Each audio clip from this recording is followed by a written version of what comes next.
Okay, चलिए दोस्तों, आप सभी का स्वागत है आपके अपने प्लेटफॉर्म डीके शिक्षा के ऊपर। और मैं आपका एजुकेटर डीके गुप्ता। तो एक बार जल्दी से जल्दी सभी के सही बच्चे आ जाइए, देन आज की अपनी हम क्लास को शुरू करते हैं। जो कि दोस्तों मैं आपको क्या करवा रहा था, तो मैं आपको आपके आने वाले एग्जाम्स किसके लिए, तो सीटेट पेपर 1 के लिए क्या प्रिपरेशन करवाते हुए चल रहा था, तो मैं आपको पर्यावरण अध्ययन यानी कि ईवीएस करवाते हुए चल रहा था।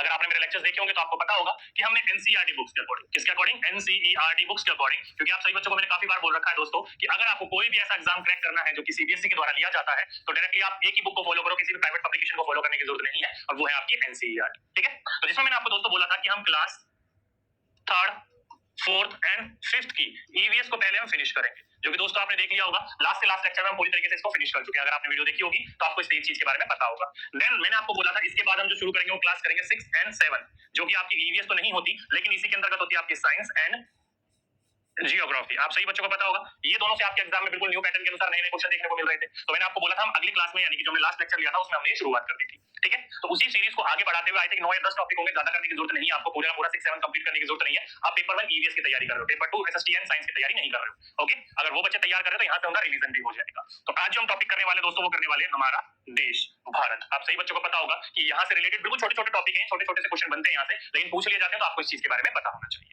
तो आज क्या पढ़ने वाले दोस्तों, हमारा देश भारत। ठीक है, चलिए और डिले ना करते हुए और लेट ना करते हुए आज के अपने टॉपिक को शुरू करते हैं। तो सभी के सही बच्चे अपनी नोटबुक निकाल लीजिए, आज की डेट डाल लीजिए और लिख लीजिए आज का अपना टॉपिक हमारा देश भारत। तो देखो दोस्तों, टॉपिक के नाम से ही पता चलता है आपको किस चीज के बारे में पढ़ने वाले हैं। आज हम हमारे देश के बारे में, हमारी कंट्री के बारे में, हमारे भारत के बारे में। भारत के बारे में जो मोटी मोटी जानकारियां हैं, कई बच्चे जो है उसको लेकर क्या है दुविधा में फंसे हुए हैं, उन्हीं चीज को आज हम अच्छी तरीके से कवर करेंगे, और वो भी अकॉर्डिंग टू एनसीईआरटी। अगर आपके एग्जाम में आंसर की गलत हो जाती है तो डायरेक्टली ये चीज उनको शो कर सकते हो, क्योंकि एनसीईआरटी बुक से ही सारा कुछ मैं रिलेट करके पढ़ाता हूँ आपको। ठीक है, कोई प्राइवेट पब्लिकेशन नहीं पढ़ाता हूँ मैं यहाँ पर आपको।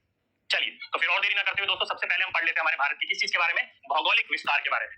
ज्योग्राफिकल जो हमारा बटा हुआ है, स्प्रेड हमारा भारत कहां कहां तक क्या क्या देखने को मिलता है उसके बारे में जानकारी ले लेते हैं। तो भौगोलिक विस्तार की बात करी जाए दोस्तों, तो आप सही बच्चों को पता है कि क्या है एक भारत, बहुत ही बड़े भौगोलिक विस्तार वाला देश है। क्या है, बहुत ही बड़े भौगोलिक विस्तार वाला देश है। जैसे कि आप ये देख सकते हो, ये जो पूरा का पूरा जो लाइट ऑरेंज देखने को मिल रहा है या फिर स्किन कलर देखने को मिल रहा है आपको, ये क्या है, हमारा पूरा का पूरा भारत है, जिसमें बहुत सारे समुद्री सीमाएं भी हैं, बहुत सारे हमारे पड़ोसी देश भी हैं, और बहुत सारे आपके ऐसे ऐसे छोटे छोटे द्वीप भी हैं, जो कि हमारे पड़ोसी राज्य, पड़ोसी देश बोल सकते हो आप उसको। तो देखा जाए तो भारत का भौगोलिक विस्तार जो है वो बहुत ही ज्यादा है। किलोमीटर में कितना है वो मैं भी बताऊंगा आपको, चाहे लेफ्ट टू राइट हो या बॉटम टू टॉप हो, वो भी बताऊंगा, टेंशन ना लेनी है आपको। ठीक है, चलिए आगे चलते हैं। बात करी जाए दोस्तों भारत के उत्तर में, भारत के उत्तर यानी कि इस तरफ में, यहाँ पर बात करी जाए ये पूरा का पूरा, तो ये भारत का क्या कहलाता है, उत्तर कहलाता है, नॉर्थ कहलाता है। तो बात करी जाए भारत के उत्तर में, तो ध्यान रखिएगा दोस्तों, हिमालय के ऊंचे ऊंचे शिखरों से घिरा हुआ है। ये जो पूरी की पूरी जो मैंने रेंज बताई आपको, ये पूरी की पूरी रेंज, ये पूरी की पूरी रेंज क्या है, हिमालय की रेंज। क्या है, ये पूरी की पूरी हमारी हिमालय की रेंज है। तो बात करी जाए भारत के उत्तर में क्या है, तो भाई ऊंचे ऊंचे हिमालय के शिखरों से घिरा हुआ है। किससे, ऊंचे ऊंचे, काफी ऊंचे ऊंचे क्या है यहाँ पर, माउंटेन्स है, वो भी किसके, हिमालय रेंज के, किसके,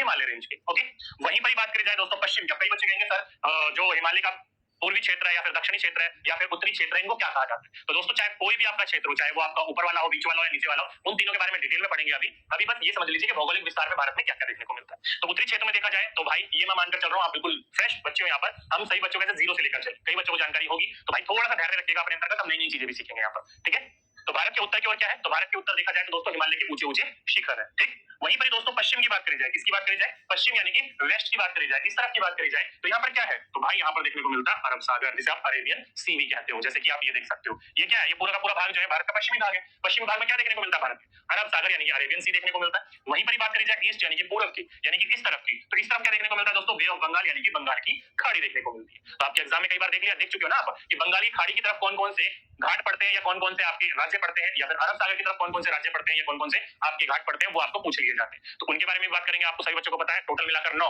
समुद्री सीमाएं से राज्य टच करते हैं, 5 एक तरफ 4 एक तरफ। ठीक है, उनके बारे में अभी हम डिटेल में बात करेंगे।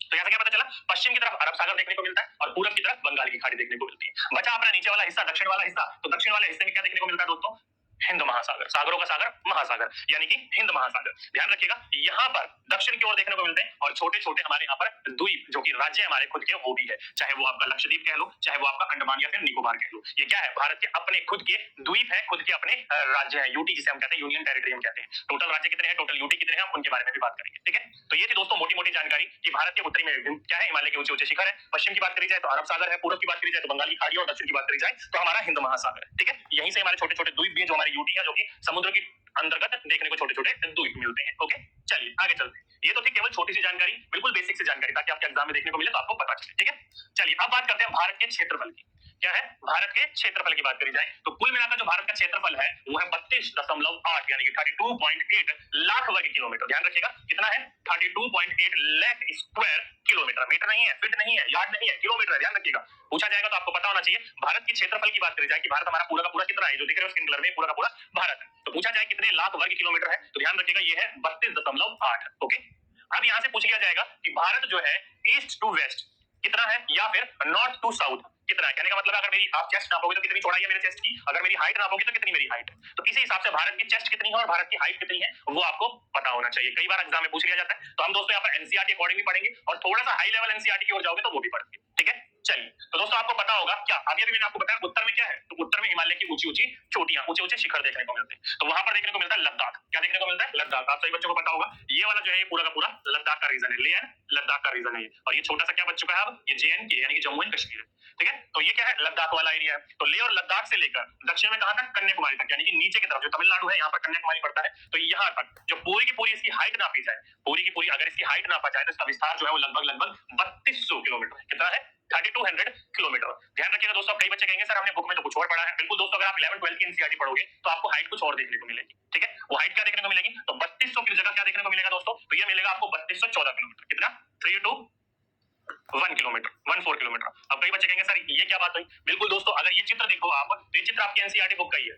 ये चित्र जो है एनसीईआरटी बुक का ही है, लेकिन 10th 11th क्लास का मैंने बुक का चित्र लिया है। क्यों लिया, एक चीज आपको दिखाने के लिए। ये देखो ऊपर से लेकर नीचे तक नापा गया है, तो ये नापा गया 3214 किलोमीटर, 3214। ठीक है, तो ये फिक्स आपका अमाउंट है, इतना आपका किलोमीटर देखने को मिलता है। लेकिन 6 क्लास के बच्चे जो होते हैं वो काफी छोटे होते हैं, उन बच्चों को एज ए पूरा फिक्स अमाउंट ना देकर अप्रोक्सीमेटली अमाउंट दे दिया जाता है। तो वो होता है 3200 किलोमीटर। कितना, 3200 किलोमीटर। ठीक है, तो ये अप्रोक्सीमेटली अमाउंट दे दिया जाता है, उनको एक फिगर दे दिया जाता है। तो अगर आपका फिक्स बात करी जाए तो 3214 किलोमीटर हमारी भारत की हाइट है, लद्दाख से लेकर कन्याकुमारी तक। अगर आपकी एनसीईआरटी 6 क्लास की बात करी जाए तो 3200 किलोमीटर। ठीक, अब कई बच्चे कहेंगे सर अगर आपके पेपर में ये दोनों के दोनों पॉइंट आगे तो हम क्या करें। दोस्तों पहली बात ये दोनों के दोनों अमाउंट एक साथ नहीं आएंगे, या तो 3200 आएगा या 3214 आएगा। इन दोनों के एक साथ कभी भी कॉम्बिनेशन नहीं बैठता। जैसे कि आप एनसीईआरटी बुक में देखोगे तो आपकी एनसीईआरटी बुक में माउंट एवरेस्ट की ऊंचाई दे रखी है 8900 दे रखी है ना, आप सभी बच्चों को पता होगा। लेकिन एक्चुअली में है कितना, तो 50 मीटर थोड़ा सा कम है, पॉइंट में समथिंग कुछ आता है, 8848 करके कुछ आता है। लेकिन वहां पर आपका 8900 अप्रोक्सीमेटली अमाउंट दे रखा है, तो वो आपका कभी टकराया नहीं, कभी नहीं टकराएगा, 8900 ही देखने को मिलेगा। ठीक है, तो इसी हिसाब से आपका जब भी पूछा जाएगा आपके क्वेश्चन में तो आपका 3200 किलोमीटर देखने को मिलेगा। ठीक है, 3214 किलोमीटर नहीं देखने को मिलेगा, तो इसकी टेंशन ना लो आप सभी बच्चे। ठीक है, अगर देखने को मिला तो या तो ये देखने को मिलेगा या ये देखने को मिलेगा, दोनों के दोनों देखने को नहीं मिलेंगे। ठीक, सभी बच्चे समझिए। तो भारत की हाइट कितनी हो गई, तो भारत की हाइट होगी 3200 किलोमीटर। ठीक, चलिए अब बात कर लेते हैं पूरब से, कहां से, अरुणाचल प्रदेश से। आप सभी बच्चों को पता है पूर्व में जो भाग है क्या है, अरुणाचल प्रदेश का भाग है। किसका भाग है, अरुणाचल प्रदेश का भाग है। और पश्चिम में बात करी जाए तो कच्छ का। आप सभी बच्चों को पता है कच्छ क्या है, तो गुजरात का इलाका है, एक ऐसा इलाका है जहां पर क्या है, वाइल्ड एस यानी कि जंगली गधे पाए जाते हैं, आपने पढ़ा होगा। तो कच्छ तक लेकर जाए, ठीक है, तो यहां तक की जो बात करी जाए, इसकी वाइल्ड की बात करी जाए, हाथ फैला लो आप अपने, तो ऐसे चौड़ाई की बात करी जाए भारत की, तो दोस्तों वो है आपका 2900 किलोमीटर। कितना है,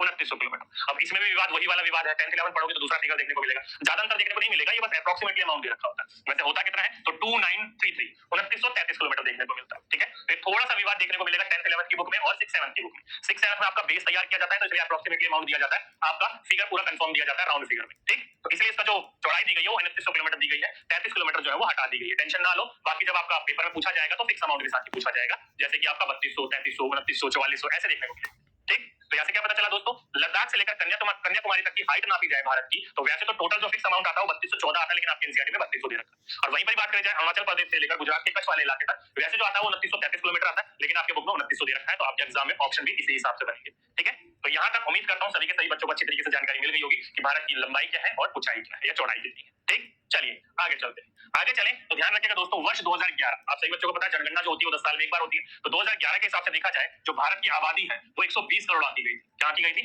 120 करोड़ से अधिक हो चुकी है, यानी 120 करोड़ नापी गई थी। और कहा गया था कि भारत जो है विश्व का दूसरा सबसे अधिक जनसंख्या वाला देश है। पहला कौन सा है, तो चाइना यानी कि चीन है, लेकिन चीन की जो जनसंख्या वो बड़ी पैमाने पर घट रही है। क्यों, क्योंकि वहां पर जो बुजुर्ग है उनकी संख्या ज्यादा है और भारत में जवान यानी कि युवाओं की संख्या ज्यादा है। ठीक है, तो ध्यान रखिएगा, पूछा जाएगा तो 2011 के जनगणना के हिसाब से, सेंसस के हिसाब से जो भारत की आबादी नापी गई थी वो 120 करोड़ के अधिक नापी गई थी। ठीक, तो ये छोटी सी जानकारी थी आपकी जनगणना से रिलेटेड, आपकी भारत की आबादी से रिलेटेड। चलिए आगे चलते हैं, बात कर लेते हैं लोकेशनल सेटिंग की, यानी कि जो हमारे भारत की स्थिति है वो कितने डिग्री कितने मिनट से लेकर कितने डिग्री कितने मिनट तक। ठीक है, क्योंकि ये भी आपको पता होना चाहिए, बाकी ज्योग्राफी आप पढ़ते तो उसमें ज्यादा डिटेल में आपको देखने को मिलता है। चलिए बात करते हैं दोस्तों भारत पूछा जाए पहली बात कि भारत कहां पर स्थित है, तो ध्यान रखिएगा दोस्तों भारत जो है वो उत्तरी गोलार्ध में स्थित है। अब कई बच्चे कहेंगे यार उत्तरी गोलार्ध में कैसे स्थित है, बिल्कुल दोस्तों हल्का सा मैं फिगर बनाता हूं, आप समझ जाओ।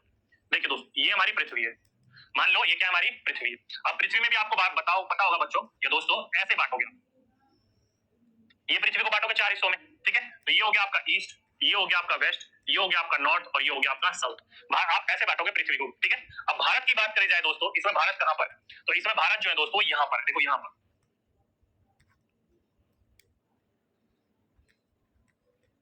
ये है भारत। ये जो मैंने नीला नीला बनाया है ये है भारत। नीचे वाली जो लाइन है वो टच भी नहीं करती है भारत को, ठीक है। ये है हमारा भारत। अब आप खुद नाप के देखो भारत कहां पर स्थित आ रहा है। अधिकतर जो भाग है इसका नॉर्थ वाले भाग में आ रहा है। क्या है नॉर्थ? कई बच्चे कहेंगे सर ईस्ट में भी तो आ रहा है। देखो दोस्तों, जब आप चौड़ाई नापोगे ना, जब ईस्ट में आएगा, क्या है, जब आप चौड़ाई नापोगे तब आपका ईस्ट में आएगा, और जब आप उत्तरी पे नापोगे मतलब ऊंचाई में नापोगे तो भारत नॉर्थ में आएगा। कहां आएगा? नॉर्थ यानी कि उत्तरी गोलार्ध में आएगा। इसलिए कहा जाता है कि जो भारत है वो कहां स्थित है? उत्तरी गोलार्ध में स्थित है। कहां पर है? नॉर्थ में है, यानी कि उत्तरी गोलार्ध, ठीक है। तो अगली बार आपसे पूछा जाएगा तो आपको पता होना चाहिए कि भारत उत्तरी गोलार्ध में आखिर है क्यों है। बीचों बीच से जो आर्टिफिशियल लाइन खींची गई है पृथ्वी के ऊपर, उसके अंतर्गत यहाँ पर देखने को मिलता है हमारा भारत, ठीक है। इसलिए कहा जाता है कि भारत जो है वो कहां स्थित है? उत्तरी गोलार्ध में स्थित है। उम्मीद करता हूं समझ में आ गया होगा सभी बच्चों को। आगे चलते हैं। आगे चले तो दोस्तों एक रेखा कहलाती है कर्क रेखा। क्या नाम है इसका? कर्क रेखा। इंग्लिश वाले बच्चे नाम है इसका ट्रॉपिक ऑफ कैंसर। क्या है? ट्रॉपिक ऑफ कैंसर यानी कि कर्क रेखा। कर्क रेखा जो है दोस्तों वो भारत के बिल्कुल बीचों बीच से गुजरती है। कितने गुजरती है? बीचों बीच 8 राज्यों से होकर गुजरती है, जो कि 23.5 डिग्री के आसपास। कहां पर? 23.5 डिग्री के आसपास उत्तरी होकर गुजरती है। कैसे गुजरती है मैं आपको दिखाता हूं। मैं देखो दोस्तों, पहले जो मैंने आपको भारत बताया, ये जो आपका जीरो वाली लाइन है वो नीचे की तरफ आ गई, भारत थोड़ा सा ऊपर है। कितना ऊपर है अभी मैं वो भी बताऊंगा। ये लाइन जो है इस लाइन पर टच नहीं करती है भारत, ठीक है, ऊपर है इससे। ये जीरो लाइन है, ये भी जीरो लाइन है, ये हाइट की है, ये वाइट, ठीक है। तो जीरो लाइन टच नहीं करती है भारत, बहुत इधर है और बहुत उधर है। दोनों बताऊंगा कितना ऊपर नीचे है, लेकिन इसके बीचों बीच से, भारत के यहां से बीचों बीच से एक रेखा गुजरती है जिसका नाम है कर्क रेखा, ट्रॉपिक ऑफ कैंसर, जो कि कितने डिग्री से ऊपर गुजरती है? 23.5 डिग्री उत्तर के ऊपर गुजरती है। तो पूछा जाएगा कि भारत की कर्क रेखा कितने डिग्री से ऊपर गुजरती है? तो 23.5 डिग्री से ऊपर गुजरती है। और कितने राज्य से ऊपर गुजरती है, जो कि अभी आपका लेटेस्ट एग्जाम हुआ था उसमें पूछा गया, ठीक है। तो कितने राज्य से ऊपर गुजरती है? तो दोस्तों 8 राज्य से ऊपर गुजरती है। कौन कौन से राज्य से? देखिए, नजर डालिए। देखिए दोस्तों, ये है लाइन,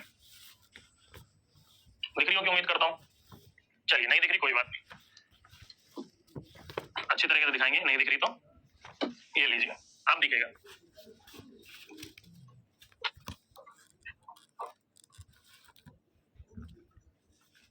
अब दिख रही होगी व्हाइट लाइन, तो आई थिंक अब दिख रही होगी। हाँ जी, व्हाइट लाइन दिख रही है। नहीं दिख रही तो इसको भी हाईलाइट कर देते हैं। लीजिए यार, आप तो दिखेगी दिखेगी।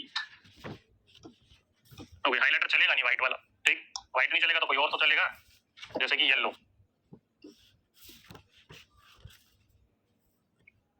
चलिए, अब तो उम्मीद करता हूँ पूरे बच्चों को दिख रही है। हाँ जी, अब सही बच्चों को दिख रही है, बहुत अच्छी बात है, ठीक। तो ये जो रेखा है इसी को कहते हैं ट्रॉपिक ऑफ कैंसर यानी कि कर्क रेखा। ये भारत के बिल्कुल बीचों बीच 23.5 डिग्री से होकर निकलती है, ठीक है। जैसे कि देखो ये वाला भारत जो है यहाँ पर टच हो रहा है, ये देखो ये लाइन, और वहीं पर जाओगे तो यहाँ से भी एक लाइन टच होगी भारत की, यहाँ से जाओगे तो यहाँ से भी एक लाइन टच होगी, और यहाँ से जाओगे तो यहाँ से भी एक लाइन टच होगी। तो भारत इन सभी चारों लाइनों के बीच में, इन्हीं के बीचों बीच से एक रेखा गुजरती है जिसको कर्क रेखा कहते हैं। क्या कहते हैं? ट्रॉपिक ऑफ कैंसर कहते हैं, ठीक है। अब इन्हीं रेखा के बारे में आपको बात करनी है, कितने राज्यों से गुजरती है? तो 8 राज्यों से होकर। तो आपको एक सीरीज में इस तरफ से याद कर लो या उस तरफ से याद कर लो, वैसे इस तरफ से याद करते हो तो आसानी होती है, ठीक है। तो इस तरफ से हम गिनते हुए चलते हैं कौन कौन से 8 राज्य। तो देखिए दोस्तों, पहली जो रेखा है यहाँ से, तो पहली रेखा जो आती है वो आती है गुजरात। पहली रेखा जो होती है कच्छ से देख सकते हो निकल रही है, तो गुजरात के बिल्कुल बीचों बीच से जा रही है, ठीक है। थोड़ा सा ऊपर जाती है, बीचों बीच से नहीं बोल सकते। तो पहला जो राज्य टच करता है वो गुजरात राज्य। तो कर्क रेखा कहां से निकल रही है? गुजरात से। दूसरा हल्का सा टच करता है राजस्थान में।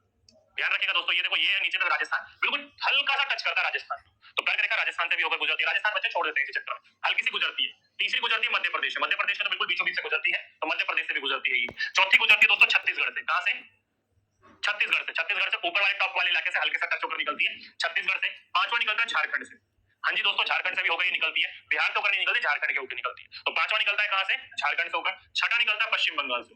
कहां से? पश्चिम बंगाल से होकर। ध्यान रखिएगा, छठा जो राज्य है पश्चिम बंगाल से लेकर। तो ये 6 राज्य आपको इजीली याद होंगे। गुजरात हो गया, ऊपर हल्का सा जो टच होता है वो थोड़ा सा टच होता है राजस्थान का। फिर मध्य प्रदेश हो गया, मध्य प्रदेश से अलग हुआ था छत्तीसगढ़, छत्तीसगढ़ से हो गया। और बिहार से अलग हुआ था झारखंड, झारखंड से हो गया। और कलकत्ता यानी कि वेस्ट बंगाल से हो गया। तो ये 6 राज्य हो गए जहां से बिल्कुल बीचों बीच से गुजरती है। और 2 राज्य ऐसे हैं जो ईस्ट की तरफ पड़ते हैं। कौन से राज्य हैं ईस्ट की तरफ? तो दोस्तों पहला तो यहाँ पर बिल्कुल ये छोटा सा, ये देख रहे हो ये वाला,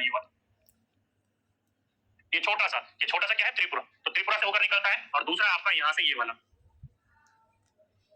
ये इसके भी बीच से निकलता है। तो ये हो गया मिजोरम। तो त्रिपुरा और मिजोरम ऐसे करके हमारे भारत के 8 राज्यों से निकलता है। दोबारा मेरे साथ बोलिए, गुजरात, राजस्थान, मध्य प्रदेश, छत्तीसगढ़, झारखंड, पश्चिम बंगाल, त्रिपुरा और मिजोरम। ये 8 राज्य एक ऐसे राज्य हैं जो कि ट्रॉपिक ऑफ कैंसर हमारे भारत के बिल्कुल बीचों बीच से होकर निकलता है। यही क्वेश्चन आपके लेटेस्ट एग्जाम में पूछा गया था कि कितने राज्यों से होकर गुजरता है, ठीक है। उम्मीद करता हूं यहां तक सभी के सही बच्चों को समझ में आ गया होगा, किसी बच्चे को कोई दिक्कत नहीं होगी। कर्क रेखा इन 8 राज्यों से होकर गुजरती है, 23.5 डिग्री से होकर गुजरती है, ठीक।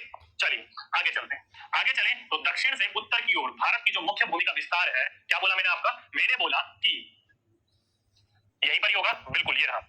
फ्रॉम साउथ टू नॉर्थ, क्या बोला मैंने आपका? From south to north. From south to north की बात करी जाए तो साउथ का है दक्षिण वाला भाग, और वहीं पर नॉर्थ का है उत्तर वाला भाग, तो दक्षिण से उत्तर की ओर। For south, from south to north. बात करी जाए तो भारत का जो विस्तार है, जो लैंड ऑफ इंडिया है, जो बटा हुआ है, किसके बीच में, बिटवीन में, किसके बीच में स्थित है? तो वो दोस्तों 8 डिग्री 4 मिनट। ध्यान रखिएगा। अब कई बच्चे सोचेंगे सर आप इसे 8 डिग्री बोल रहे हो और इसे 4 मिनट बोल रहे हो, क्यों? क्योंकि दोस्तों जब आप ज्योग्राफी पढ़ते हो तब आपको वहां पर जो डिग्री बटे होते हैं ना, वो 1 डिग्री कितने मिनट के हिसाब से चलता है वो आपको समझाया जाता है, ठीक है? लेकिन मैं अभी आपको ज्योग्राफिकल क्लास यहाँ पर नहीं लूंगा, इतना डिटेल में आपको पढ़ने की जरूरत नहीं है, काफी लंबा टॉपिक है, समय निकालने के लिए ऊपर निकाल होता है, ठीक है? उसको ज्योग्राफी कभी पढ़ाऊंगा तो उसमें आपको समझा दूंगा। अभी बस आप इतना समझिए कि 8 डिग्री और उसके साथ में जो भी लिखा होगा उसको मिनट में दर्शाते हैं, तो 4 मिनट कहते हैं इसको। तो 8 डिग्री 4 मिनट की बात करी जाए तो मैंने दोस्तों नीचे आपको एक फिगर बताया था, ये देखो, ये वाला फिगर याद है आप सही बच्चों को? मैंने आपको बोला था जो नीचे वाला लाइन है ये 0 डिग्री होता है। कितनी होती है? 0 डिग्री। इसको भारत टच नहीं करता, भारत इससे थोड़ा सा ऊपर है, तो 0 के बाद 1 आएगा, 2 आएगा, 3 आएगा, 4 आएगा, ऐसे आएगा ना। तो उसी हिसाब से देखा जाए जो भारत आता है वो आता है दोस्तों 8 डिग्री 4 मिनट पर, यानी कि जो टच करेगी लाइन वो कितनी होगी? तो वो 8 डिग्री 4 मिनट वाली लाइन होगी। अब ये लाइन कौन सी होगी? तो ये नॉर्थ की लाइन होगी। अब कई बच्चे कहेंगे सर साउथ में है तो ये नॉर्थ वाली लाइन क्यों कह रहे हो आप?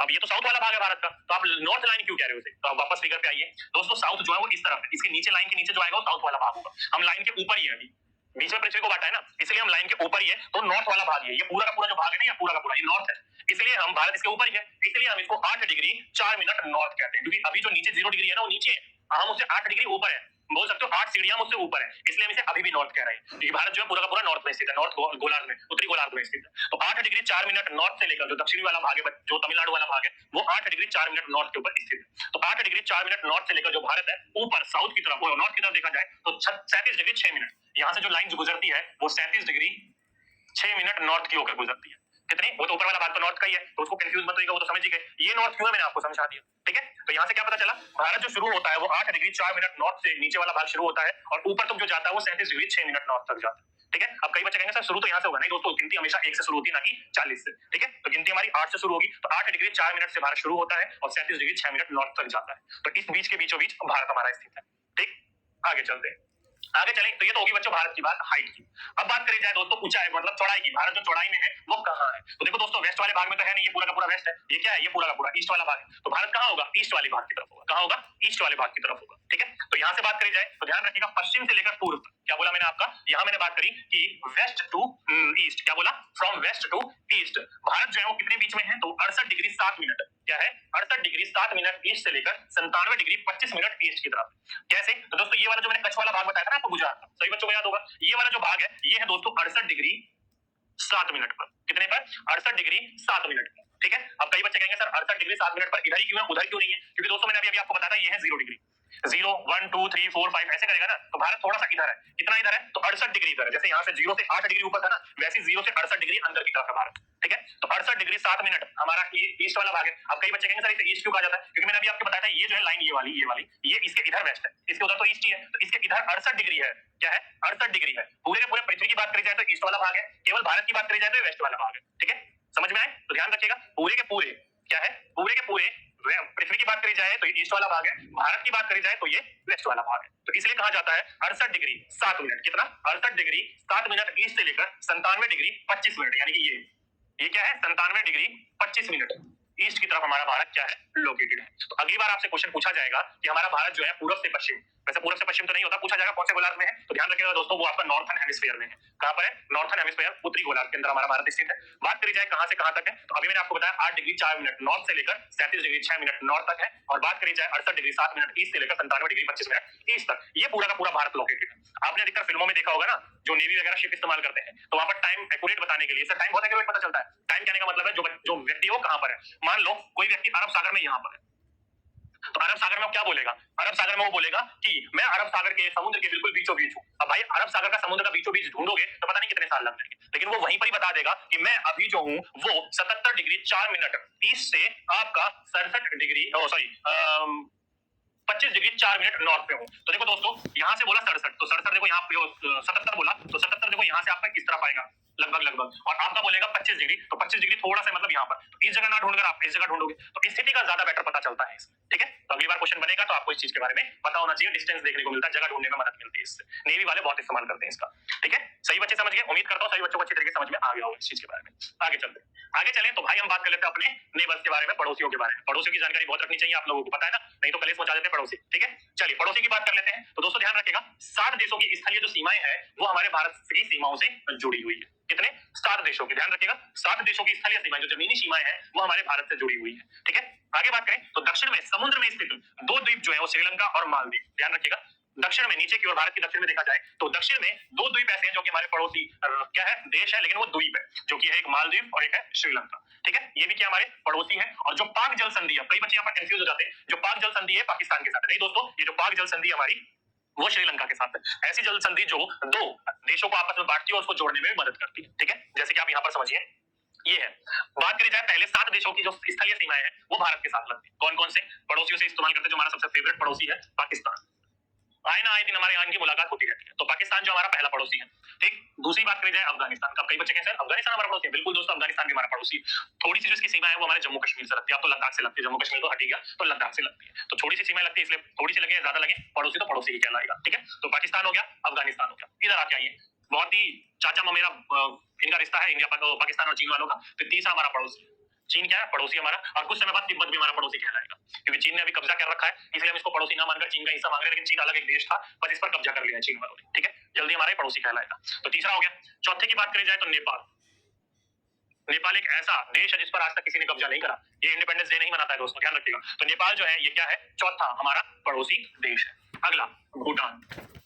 भूटान क्या हमारा पड़ोसी देश है। वहीं पर ही छठा, जिसको हमारे द्वारा बनाया गया था, जिसको कभी पूर्वी पाकिस्तान कहा जाता था, बांग्लादेश। बांग्लादेश भी हमारा छठा पड़ोसी देश है। और अगला है बर्मा, जिसे आजकल म्यांमार के नाम से जाना जाता है, 7वां। तो ये 7 ऐसे जमीनी वाले, स्थल वाले जो हमारे साथ जुड़े हुए हैं, हमारे पड़ोसी कहलाते हैं स्थलीय सीमा के अंतर्गत। समुद्री सीमा के अंतर्गत भी हमारे पड़ोसी हैं, जैसे कि अभी हमने बात करी मालदीव, ये भी एक हमारा पड़ोसी है, और एक है श्रीलंका, ये भी हमारा पड़ोसी है। तो दोनों के दोनों क्या हमारे पड़ोसी है। तो ये सारे के सारे क्या हुए, भारत के अपने पड़ोसी हुए। और ये जो जल संधि है जो कि दोनों को बांटता भी और आपस में जोड़ता भी है, इसी को ही पाक जल संधि कहा जाता है। तो अगली बार क्वेश्चन पूछा जाएगा कि पाक जल संधि किन देशों के बीच में है, तो श्रीलंका और इंडिया के बीच में। ओके, सिंपल सा क्वेश्चन है, ज्यादा मेहनत करने की आपको जरूरत नहीं। पाक के नाम से पाकिस्तान मत समझ लीजिएगा, पाक मतलब जो श्रीलंका और भारत के बीच के अंतर्गत देखने को मिलते हैं। ओके, उम्मीद करता हूं यहाँ तक सभी बच्चों को समझ में आ गया होगा। आगे चलते हैं। आगे चलें तो राजनीतिक एवं प्रशासनिक विभाजन, जो पॉलिटिकल है और जो एडमिनिस्ट्रेटिव हमारे यहाँ पर डिवीजन है, उसके अंतर्गत क्या विभाजन देखने को मिलते हैं। तो ध्यान रखिएगा, भारत की बात करी जाए तो बहुत ही अपने आप में विशाल देश है। जिसके अंतर्गत राज्यों की बात करी जाए तो 28 राज्य स्थित है। बात पहले कभी हुआ करते थे 22, फिर 25 हुए, 27 हुए, 29 हुए, फिर 28 हुए। कोई याद रखने की जरूरत नहीं है, अभी फिलहाल में याद रखिए, कुल मिलाकर भारत के 28 राज्य हैं। 28 राज्य में आपको यहाँ तो नहीं गिनवा पाऊंगा, अभी टाइम ज्यादा लग जाएगा, लेकिन 8 यूटी है। पहले 7 थे, फिर 9 हुए, अब 8 हो गए हैं। तो कई बच्चे अभी भी 9 ध्यान रखते हैं, कई बच्चे अभी भी 7 ध्यान रखते हैं। तो 8 कुल मिलाकर हमारी टोटल क्या है, यूटी है। और यूटी जरूर गिनवा दूंगा मैं आपको, बाकी राज्य आपकी जिम्मेदारी है, मैप लेकर खुद ढूंढने की कोशिश करिएगा, ठीक है। तो 8 यूटी यानी केंद्र शासित प्रदेश हमारे इसमें बटा गया है, और जिसकी राजधानी जो कहलाती है, पहले कभी कलकत्ता थी, लेकिन आज के समय पर दिल्ली भारत की राजधानी है। क्या है, आज के समय पर दिल्ली भारत की राजधानी है। और राज्यों का जो निर्माण होता है वो मुख्यतः किसके आधार पर होता है, भाषाओं के आधार पर हुआ है। हमारे यहाँ जो भारत है उस पर जो राज्यों का बंटवारा हुआ है, दिन पर दिन देखने को मिलता है अलग अलग राज्य, वो किसके आधार पर देखने को मिलते हैं, भारत की भाषाओं की। क्योंकि भाषा देखा जाए, खान पान देखा जाए, पहनावा देखा जाए, तो हमारे भारत में बहुत ज्यादा विविधताएं देखने को मिलती है। इसलिए यहाँ पर हमारे भारत की कोई राष्ट्रभाषा ना होकर राज्य भाषा हमारे, ठीक है, ध्यान रखिएगा। राजभाषा और राज्य भाषा, किसी भी राज्य के द्वारा कामकाज को चलाने के लिए राज्य भाषा का इस्तेमाल किया जाता है। और एक ऐसी भाषा जिसका हम पूरे भारत में इस्तेमाल कर सकते हैं, नहीं हो रहा तो भी कोई दिक्कत वाली बात नहीं, लेकिन राष्ट्रभाषा नहीं है, राजभाषा, ध्यान रखिएगा, ठीक है। तो यहाँ से क्या पता चला, 28 हमारे भारत में राज्य है और 8 यूटी है, भारत के केंद्र शासित प्रदेश। चलिए मैं 8 गिनवा देता हूँ कौन कौन से आपके। तो ये देखिए, भारत का मैप, ठीक है, लेटेस्ट मैप है। तो लेटेस्ट मैप के अनुसार देखा जाए तो पहला हो गया लेह लद्दाख, जिसे लद्दाख कहते हैं, ये हमारा यूटी है। कभी राज्य हुआ करता था जम्मू कश्मीर के अंतर्गत, लेकिन अब यूटी। दूसरा हो गया आपका जम्मू एंड कश्मीर, बिल्कुल दोस्तों, जम्मू एंड कश्मीर पूरा राज्य का दर्जा हटा दिया गया है, अब यूटी रह गया है केवल। 2 गिन लिया आपने। अगला थोड़ा सा नीचे आओगे तो दोस्तों ये है चंडीगढ़। चंडीगढ़ आप सभी बच्चों को पता ही रहा, चंडीगढ़ भी अपने आप में क्या है, यूटी है। क्या है, यूटी। थोड़ा सा नीचे आओगे तो दोस्तों ये दिल्ली, दिल्ली भारत की राजधानी, लेकिन क्या है, केंद्र शासित प्रदेश है, यूटी। तो ऊपर ही ऊपर हमने अभी गिन लिए 4 यूटी, बचे कितने, 4। आगे चलो, देखो दोस्तों, ये है आपका दीव और ये है आपका दमन। तो दमन एंड दीव, ये दोनों के दोनों मिला दिए जाए तो ये क्या है, 5।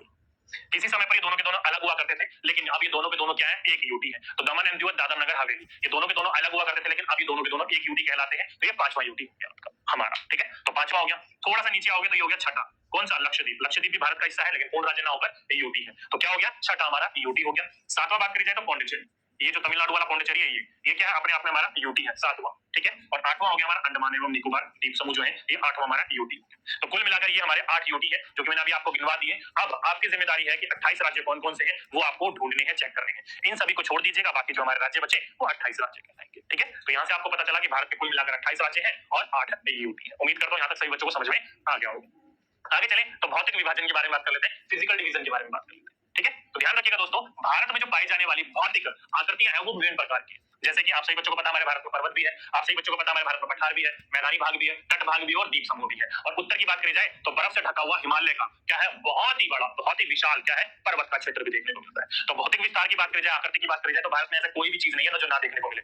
दलदली इलाका भी है, कीचड़ वाला इलाका भी है, बरसाती इलाका भी है, ठंडा इलाका भी है, गर्म इलाका भी है, पठार भी है, पर्वती भी है, मैदान भी है, मतलब सब कुछ देखने को मिल जाता है ऑलमोस्ट भारत के अंतर्गत, ठीक है। अब बस हमें यही समझना है। पहले हम उत्तर की ओर से चलते हैं, ऊपर की ओर से, हिमालय की ओर से। देखो दोस्तों, आपने बचपन में हिंदी में जरूर पढ़ा होगा हिम प्लस आल्य, पढ़ा है ना आप सभी बच्चों ने? हिम प्लस क्या होता है, आल्य, हिमालय। लेकिन यहाँ पर मैं आपको हिंदी पढ़ाने नहीं आया हूँ, बस मैं आपको इतना समझाने हूँ कि हिम प्लस आल्य का जो मतलब होता है, उसका मतलब होता है बर्फ का घर। क्या मतलब होता है उसका? बर्फ का घर। हिम मतलब बर्फ और आला मतलब एक ऐसी जगह जहां पर कोई चीज रखी जा सके। आला होता है ना, घर में देखा होगा छोटा सा आला बनाया होता है, तो उसी को हम कहते हैं घर, ठीक है। तो यही कहलाया बर्फ का घर। तो अगली बार पूछा जाएगा कि हिम प्लस आल्य का मतलब क्या होता है, तो एक ऐसा इलाका, एक ऐसा घर जिसको बर्फ का घर होगा, ठीक है। तो उसी को हम कहते हैं हिम प्लस आल्य, जो कि देखा जाए कहां पर स्थित है, तो हमारा ऊपर वाला भाग, ये जो पूरा का पूरा रेंज है, ये वाला, ये जो पूरा का पूरा रेंज कहलाता है, ये पूरा का पूरा रेंज हिमालय कहलाता है, ठीक है। अब इसी के बारे में हम बात करने वाले हैं कि जो 3 भागों में बटा हुआ है, उत्तरी भाग को क्या कहते हैं, उसके नीचे वाले भाग को कहते हैं, और दक्षिणी भाग को क्या कहते हैं, आपके एग्जाम में कई बार पूछ लिया जाता है। चलिए सभी के सभी बच्चे समझते हुए चलिएगा अच्छी तरीके से कि हिमालय पर्वत के जो है वो मुख्यतः 3 समांतर क्या है, आपकी श्रृंखलाओं में वो बटा हुआ है। अभी मैंने आपको जब पढ़ा रहा था, जब मैं आपको समझा रहा था, जब मैंने आपको दिखाया था, तो मैंने आपको एक चीज बनाकर दिखाई थी। क्या बनाकर दिखाया था? वो ये बनाकर दिखाया था। एक आपका यू रेंज होते हैं, एक ये हो गया और एक ये होगा। तो कुल मिलाकर ऐसे 3 रेंजों में हिमालय जो है वो बटा हुआ है। कितने में? 3 भागों में बटा हुआ है, और इन्हीं तीनों भाग को हमें समझने की जरूरत होती है, ठीक है। चलिए एक एक करके समझते हैं। सबसे उत्तर में स्थित है, यानी कि ऊपर वाला भाग, ये वाला भाग, ये वाला भाग, ऊपर वाला भाग। तो सबसे ऊपर में जो उत्तर में स्थित है ना, इस श्रृंखला को कहा जाता है वृत्त हिमालय या फिर हिमाद्री। ध्यान रखिएगा, इन्हीं दोनों का नाम है। कई बार पूछ लिया जाता है कि सबसे उत्तरी वाले भाग, जिसे हम वृत्त हिमालय कहते हैं, उसको एक और नाम से जाना जाता है, किस नाम से जाना जाता है, तो हिमाद्री। ध्यान रखिएगा, इसी वाले भाग को क्या कहा जाता है, वृत्त हिमालय और या फिर हिमाद्री। सबसे ऊंची ऊंची जो चोटियां हैं वो इसी श्रृंखला में देखने को मिलती है। ध्यान रखिएगा, सबसे नॉर्थ वाला भाग है, सबसे उत्तरी वाला भाग है। तो ध्यान रखिएगा, जितनी भी विश्व के ऊंचे ऊंचे शिखर है ना, वो सारे के सारे जो शिखर होते हैं वो इसी वाले रेंज में देखने को मिलते हैं, इसी वाले श्रृंखला में देखने को मिलते हैं, जिसे वृत्त हिमालय या फिर हिमाद्री कहते हैं, ठीक है।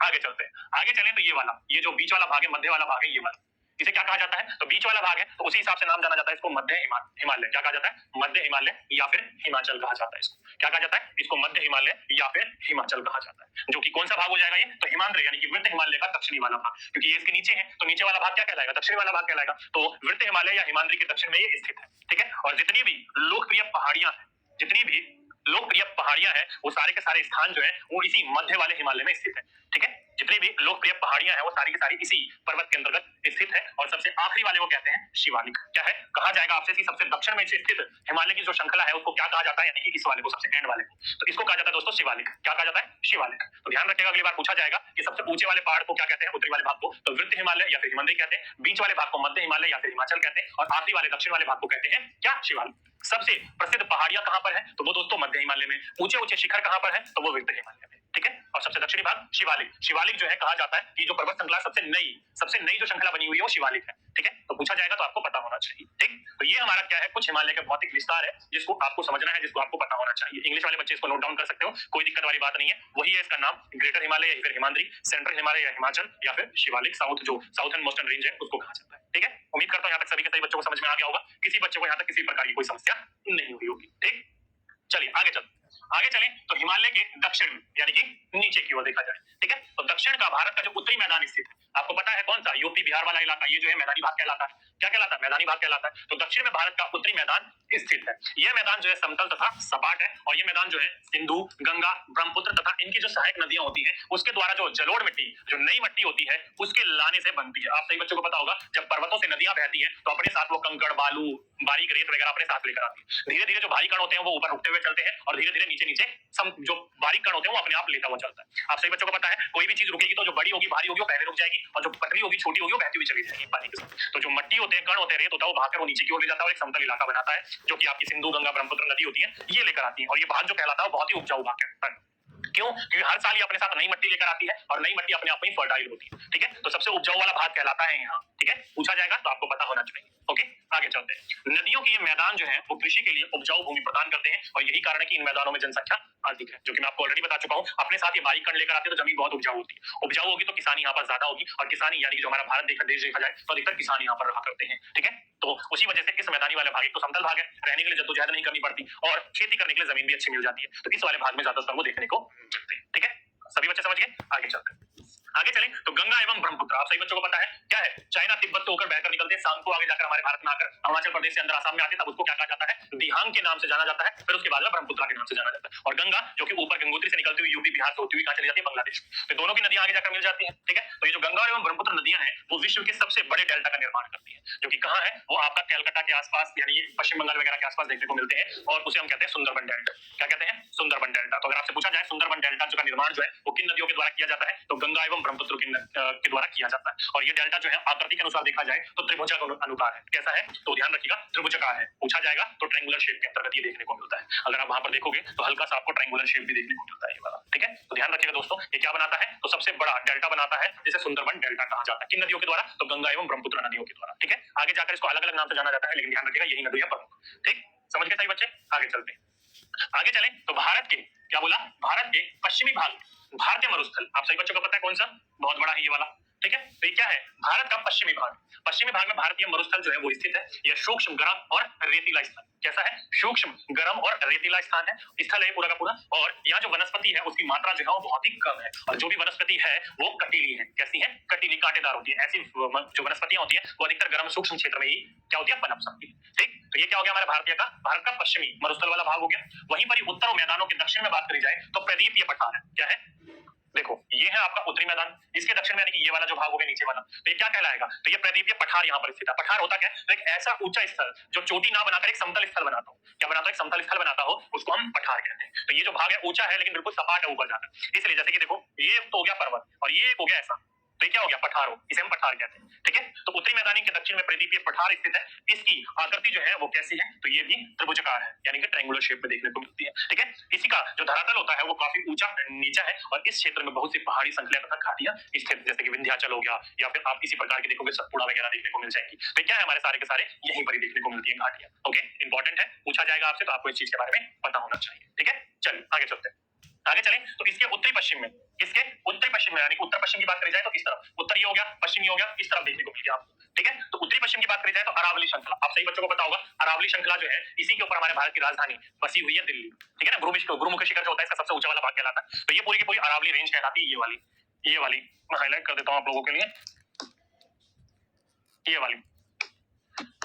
ठीक है, तो ये क्या है, अरावली श्रृंखला है। तो पूछा जाए तो ध्यान रखिएगा इसी पठारों के उत्तर पश्चिम में ये स्थित है, जो कि विश्व की सबसे पुरानी श्रृंखला है। तो अगर आपसे पूछा जाए कि विश्व की सबसे पुरानी श्रृंखला कौन सी है, तो अरावली पर्वत श्रृंखला है, और अरावली पर्वत श्रृंखला की सबसे ऊंची चोटी कौन सी है, तो गुरुमुख शिखर है। तो अभी मैं आपको उस चीज के बारे में डिटेल में नहीं बता रहा हूं, पर्वत पठार पढ़ते हो आप ज्योग्राफी में, तब आपको इन चीजों के बारे में डिटेल में पता चलता है। ठीक है, आगे चलें तो विंध्याचल एवं सतपुड़ा भी बहुत महत्वपूर्ण श्रृंखलाएं, और इन श्रृंखलाओं से होकर नर्मदा तथा तापी जो नदी होती है वो बहती है, और आगे जाकर पश्चिम में अरब सागर में जाकर मिल जाती है। आप सही बच्चों को पता होगा, कई बार आपसे क्वेश्चन पूछ लिया जाता है कि निम्नलिखित में से कौन सी नदी है जो कि पश्चिम की ओर बहती है, तो ध्यान रखिएगा नर्मदा और तापी जो नदी है ये दोनों के दोनों पश्चिम की ओर बहकर कहां मिल जाती है, तो अरब सागर में मिल जाती है। कहां मिल जाती है, अरब सागर में मिल जाती है। ओके, इंपॉर्टेंट बिंदु है, इंपॉर्टेंट फैक्ट अगर आपसे एग्जाम में पूछा जाएगा तो आपको पता होना चाहिए इस चीज के बारे में। ठीक है, आगे चलते हैं। आगे चलें तो इस पठार के पश्चिम में पश्चिमी घाट जैसे सहेंद्री तथा पूर्व में पूर्वी घाट स्थित है। जैसे कि फॉर एग्जांपल के रूप में पठार देखा जाए तो ये रहा पठार। ठीक है, पठार वाला भाग। इसके बात करी जाए पश्चिमी में तो ये वाला भाग, ये वाला, ये क्या है हमारा पूरा का पूरा पश्चिमी घाट। क्या है, पूरा का पूरा पश्चिमी घाट है, इसे ही सहेंद्री कहा जाता है, या फिर इसके पूर्व में ये वाला, तो इसे हम पूर्वी घाट कहते हैं। ठीक है, क्या कहते हैं इसे, पूर्वी घाट कहते हैं। तो पूछा जाएगा आपसे तो आपको पता होना चाहिए, इस पठार के पश्चिम में देखें तो पश्चिमी घाट जिसे सहेंद्री कहा जाता है, और पूर्व में देखा जाए तो पूर्वी घाट स्थित है। ओके, इंपॉर्टेंट क्वेश्चन है, इंपॉर्टेंट क्वेश्चन पूछा जाएगा तो आपको पता होना चाहिए। और यही इन्हीं घाटों में कुछ प्रवाल यानी कोरल देखने को मिलते हैं। अब ये कोरल क्या होते हैं, तो दोस्तों एक तरीके के मानिएगा समुद्री छोटे छोटे जीव होते हैं, जो कि क्या कर जाते हैं, अपने कंकाल, ध्यान रखिएगा कंकाल छोड़ जाते हैं, जिसे पॉलिप कहा जाता है। क्या कहा जाता है, पॉलिप कहा जाता है। जब ये जीवित पॉलिप मरते हैं, ध्यान रखिएगा जो पॉलिप जब मरते हैं कंकाल अपने छोड़ जाते हैं, इन्हीं कंकालों के ऊपर दूसरे नए जो पॉलिप होते हैं यानी कि कोरल होते हैं वो इसके ऊपर पनप जाते हैं। जैसे कि आप एक कोरल मरा, उसने अपना कंकाल छोड़ दिया, इसी के ऊपर दूसरा हो गया, जब वो मरेगा तो इसी के ऊपर तीसरा, जब वो मर जाएगा तो इसी के ऊपर चौथा। ऐसे करके ये उगते रहते हैं। ठीक है, ऐसे करके ये जीवित होते रहते हैं, और इसी तरीके से पूरे के पूरे द्वीप का निर्माण कर देते हैं। क्या कर देते हैं, पूरे के पूरे द्वीप का निर्माण कर देते हैं, और इसी प्रकार के द्वीप को कहा जाता है कोरल द्वीप या फिर प्रवाल द्वीप का निर्माण। ठीक है, तो पूछा जाएगा आपसे तो आपको पता होना चाहिए, जो प्रवाल होते हैं यानी जो छोटे समुद्री जंतु होते हैं वो जब जीवित रहते हैं उन्हें क्या कहा जाता है, तो उन्हें प्रवाल यानी कोरल कहते हैं। लेकिन जब वो मर जाते हैं, जब वो कंकाल हो जाते हैं, उन्हें पॉलिप कहा जाता है। ठीक है, तो इन्हीं जीवित पॉलिप के ऊपर, मरे हुए कंकालों के ऊपर दूसरा जब पनपता है वो धीरे धीरे वृद्धि करने लग जाता है। ठीक है, तो ध्यान रखिएगा कोरल या फिर पॉलिप इन्हीं को ही कहा जाता है। ठीक, पूछ लिया जाएगा ना आपसे, हल्का सा फैक्ट है, पूछा जाएगा तो आपको पता होना चाहिए कि कोरल द्वीप क्या देखने को होता है। ठीक, आगे चलते हैं। आगे बात करें जाए पूर्व की ओर बहने वाली नदी, जैसे कि अभी मैंने आपको बोला नर्मदा तापी जो नदी हो गई है तो आपका पश्चिम की ओर बहकर अरब सागर में मिल जाती है। वहीं पर बंगाल खाड़ी की तरफ भी तो कुछ नदियां होती है जो मिलती होंगी। तो दोस्तों ध्यान रखिएगा, महानदी हो गया, गोदावरी हो गया, कृष्णा हो गया, कावेरी हो गया, ये सारी की सारी जो है वो पूर्व की ओर बहकर बंगाली खाड़ी में मिलती है। जैसे कि देखो महानदी यहाँ से भाई मिल गई, गोदावरी नदी यहाँ मिल गई, कृष्णा नदी यहाँ भाई यहाँ मिल गई, कावेरी नदी यहाँ भाई यहाँ मिल गई, तो क्या है बंगाली खाड़ी है, तो सारी की सारी बंगाली खाड़ी में जाकर मिलती है। तो पूछा जाए आपसे कि निम्नलिखित में से वह नदियां कौन सी हैं जो कि बहकर पश्चिमी की ओर अरब सागर में मिलती हैं, तो नर्मदा तापी नदी है, और पूर्व की ओर बात करी जाए तो महानदी, गोदावरी, कृष्णा, कावेरी, ये सारी की सारी नदियां जो है बहकर बंगाली खाड़ी यानी कि पूर्व की ओर जाकर गिरती हैं। ठीक है, उम्मीद करता हूं यहां तक आपको अच्छे तरीके से समझ में आ गया होगा। तो यही था दोस्तों आज का अपना पूरा का पूरा हमारा भारत कैसा देखने को मिलता है, किस प्रकार का भौगोलिक विस्तार। ठीक, उम्मीद करता हूं यहां तक सभी बच्चों को अच्छे तरीके से समझ में आ गया। चलिए अब चलते हैं यहाँ से आपके एग्जाम में किस प्रकार के क्वेश्चन देखने को मिलते हैं या किस प्रकार के क्वेश्चन देखने को मिल सकते हैं। तो पहला क्वेश्चन ये रहा, पूछा गया है कि भारत में केंद्र शासित प्रदेश की संख्या। तो दोस्तों अभी हमने बात करी थी 28 राज्य होते हैं और 8 केंद्र शासित प्रदेश होते हैं, तो 8 यहाँ पर ऑप्शन नंबर बिल्कुल करेक्ट आंसर है। अब कई बच्चे कहेंगे सर कई बार ऑप्शन में 8 नहीं होता है, 9 होता है, तो हम 9 टिक कर सकते हैं। बिल्कुल दोस्तों, उसने क्वेश्चन ओल्ड के हिसाब से पूछा था, जो अभी लेटेस्ट क्वेश्चन बने थे आपके एग्जाम में उसमें एक बार क्वेश्चन देखने को मिला है 8 था ही नहीं 9 था, तो आप 9 पर टिक कर सकते हो। ठीक है, तो 8 बिल्कुल करेक्ट आंसर, 8 यूटी हमारे पास। आगे चलते हैं, आगे बात करी जाए तो हिमाचल के सबसे दक्षिणी भाग को क्या कहा जाता है। तो सबसे जो दक्षिणी वाला भाग है, मैंने अभी आपको बोला था ऊपर वाला, फिर बीच वाला, फिर नीचे वाला, सबसे नीचे वाला जो होगा दक्षिणी भाग कहलाएगा, और सबसे दक्षिणी वाला भाग जो कहलाता है वो शिवालिक कहलाता है। क्या कहलाता है, जो नवीनतम बना हुआ था शिवालिक कहता है। तो ऑप्शन नंबर साउथ मोस्ट जो पार्ट होता है उसको शिवालिक कहते हैं। ठीक है, पहला हिमाद्री या वृत्त हिमालय, फिर मध्य हिमालय यानी कि हिमाचल, और सबसे नीचे शिवालिक यानी कि सबसे दक्षिणी वाला। आगे चलते हैं, आगे बोल रखा है सैंद्री को अन्य किस नाम से जाना जाता है। मैंने आपको बोला था तो पश्चिमी घाट होगा, सैंद्री होगा। ठीक है, तो पश्चिमी घाट option number second is the right answer. जिस जिस बच्चों ने सेकंड लगाया वो सभी के सही बच्चों ने बिल्कुल करेक्ट और बिल्कुल राइट आंसर लगाया। ठीक है, आगे आगे बोल रखा है पाक जल संधि किन देशों के बीच स्थित है। तो मैंने अभी आपको बोला था पाक के नाम से कंफ्यूज मत हो जाइएगा, पाकिस्तान नहीं है ये हमारा भारत और श्रीलंका है। तो ऑप्शन नंबर सेकंड, जिस जिस बच्चों ने इसका ऑप्शन नंबर सेकंड लगाया वो बिल्कुल बच्चों ने बिल्कुल करेक्ट एंड बिल्कुल राइट आंसर। ठीक है, चलिए तो ये था दोस्तों आज का अपना एनसीईआरटी बुक्स का क्लास 6 और 7 का नेक्स्ट चैप्टर सेकंड बोल सकते हो, क्लास सेकंड बोल सकते हो। ठीक है, बाकी जब हम नेक्स्ट क्लास में मिलेंगे तो दोस्तों इसी प्रकार की सीरीज जो है वो यूं ही चलती रहेगी, क्लास 6 एंड 7 की चैप्टर नंबर 3 की। ठीक है, उम्मीद करता हूं यहां तक सभी बच्चों को समझ में आ गया होगा, किसी बच्चों को किसी प्रकार की कोई समस्या नहीं रही होगी। ठीक है, तो चलिए दोस्तों आज के लिए बस इतना ही, आपसे फिर मुलाकात होगी नेक्स्ट टॉपिक के साथ नेक्स्ट क्लास में। जब तक के लिए सभी बच्चों को धन्यवाद।